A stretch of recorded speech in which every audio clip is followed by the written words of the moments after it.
not to get philosophical or anything, but one of the main reasons, actually probably the main reason we like sports so much, is that they're TV's longest running and best ever reality show. You know, actual drama. None of us, not even the best prognosticators, know exactly what's going to happen.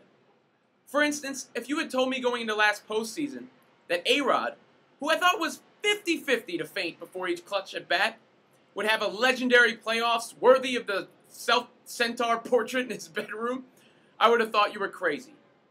Or if you would have told me that Brandon Jacobs, starting before last football season, would be more likely to injure the ground next to him than the guy in front of him, I would have thought you were nuts about that too.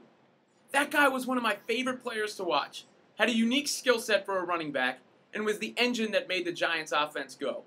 Now, if a toddler touched his ankles, he'd fall down for a 2-yard loss.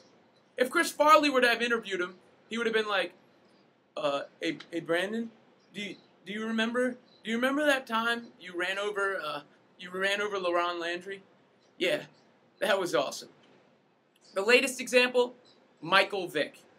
Everyone wrote that dude off. He didn't look as fast. People said he would have been a bit player at most going forward. Now, he's played himself back into the Michael Vick Experience.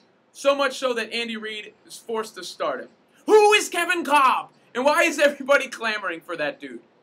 Michael Vick is one of the most dynamic players ever. The fastest man in the world who shoots laser beams out of his hand.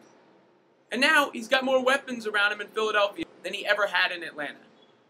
And seeing this unfold is one of the more interesting things I can think of. A lot more entertaining than keeping up with a Kardashian or seeing people fist pump like a champ.